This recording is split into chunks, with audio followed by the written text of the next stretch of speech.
But despite his efforts, the closest Ferranti ever got to Bieber was this driving licence. The suspect had applied for it 8 months after he fled, and it showed he was already altering his image. He had a little bit more weight. It looked like that he wasn't working out regularly at the time.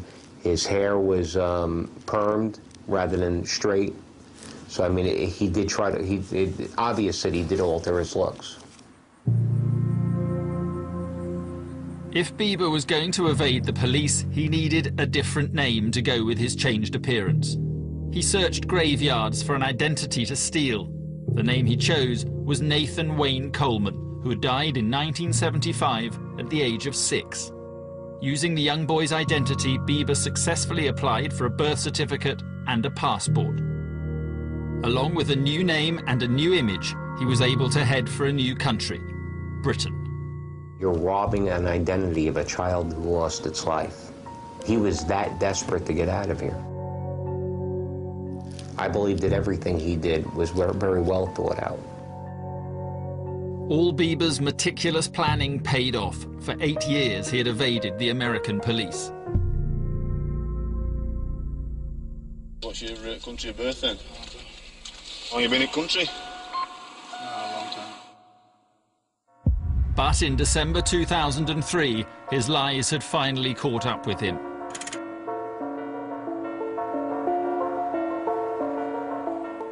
West Yorkshire police now knew the man they wanted was not Nathan Coleman, but David Bieber. And all the signs were that he was trying to escape again. He'd already collected his guns, now he was getting his money. CCTV showed him visiting a series of banks across the north of England. And he was preparing to begin life in yet another different country. We tracked down that he'd bought a ticket on the Eurostar to go to Paris a few days later, so his aim was to get into Europe. And from then, it would have been incredibly difficult to track this individual. This was a person already in the States who was a fugitive, who would have stopped at nothing, who had been cunning and using guile to escape the States under a false name, under a dead child's name. We had to be up to the mark with this to get this guy. December the 30th, 2003. Britain was gripped by the search for PC Ian Broadhurst's killer. A reported sighting had closed down York's railway station to allow police to search it. It was a false alarm. Bieber hadn't gone to York, he had headed further north. The Royal Hotel stands on a quiet road just off the A1 near Gateshead. You get to meet all sorts of people. You know, there's always different clientele coming and going.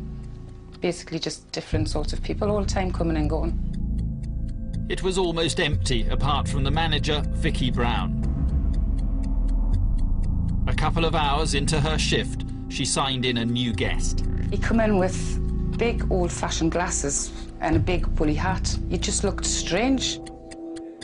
I just felt as though he was very, not agitated, but he wanted to get away as soon as possible. He didn't want to hang about, he didn't want to talk. Normally I would go up to the room and open the door for them, but this particular time I wouldn't. I just stood at the bottom stairs and told him where to go. I wouldn't go upstairs with him. It was just something wasn't right. Vicky was worried. She called the hotel's owners. Aware a killer was at large, they called the police.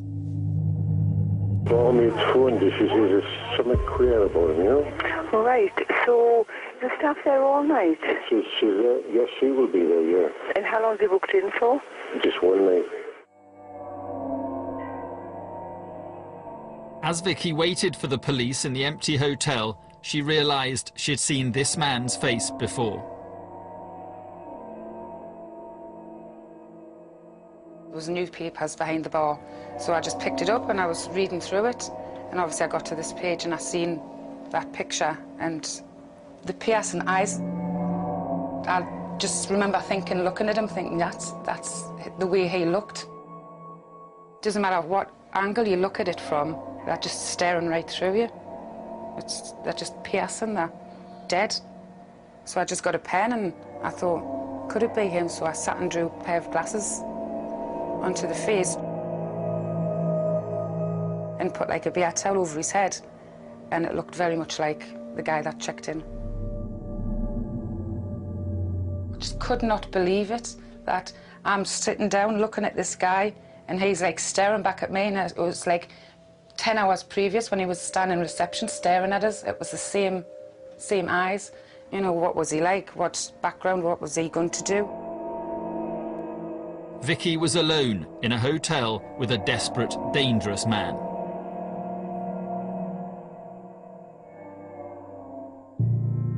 Just locked up everywhere. Went upstairs, locked myself in a room, and just kept waiting for the phone calls. Did he have any reason not to try and get away? You know, if they caught him, obviously he was going away for a very long time, so he had nothing to lose, basically. I was terrified. I was totally terrified. I smoked.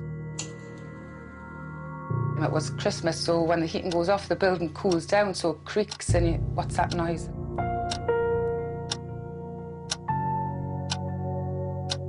And I heard a noise which was inside the building. I thought he was coming down the stairs, and my knees buckled, and I gave the giveaway. I fell on the floor. But the noise wasn't Bieber. It was the police.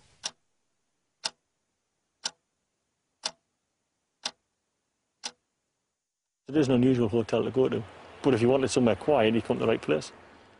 And this time, they weren't taking any chances. A team of armed officers closed in on the room. At one point, the door briefly opened. I firmly believe that he probably could have seen us, but we didn't see him. 7 long minutes passed. No one knew what would happen next.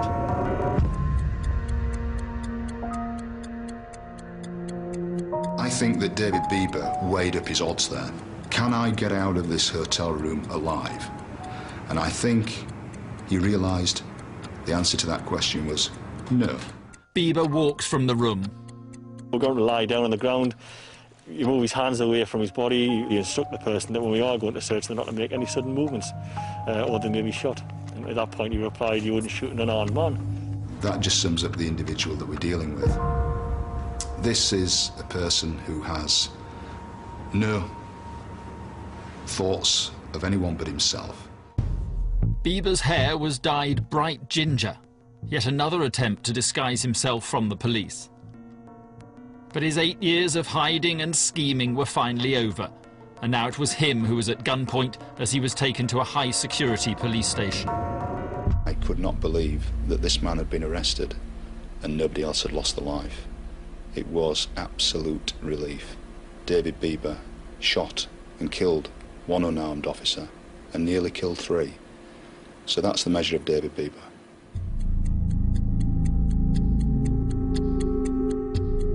Back in Bieber's room, the gun that killed P.C. Broadhurst was hidden under the mattress, and it was loaded, ready to be fired. With it, 200 rounds of ammunition, enough to cause carnage.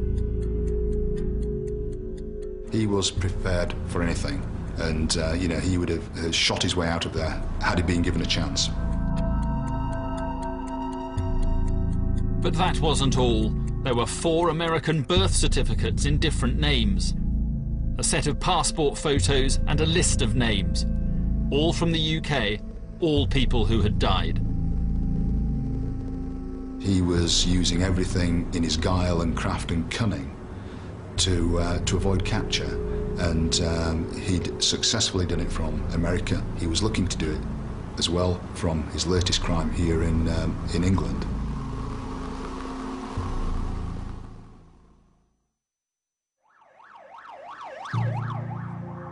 David Bieber stood trial for murder in November 2004. By the end, one of Britain's and America's most wanted men was behind bars. He was jailed for life and will never be released. It wasn't enough. It doesn't bring Ian back. It doesn't take the pain away from the rest of Ian's family and friends. We still don't get Ian back at the end.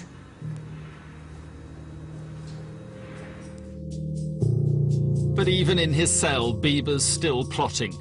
Locked inside Britain's most secure jail, there's only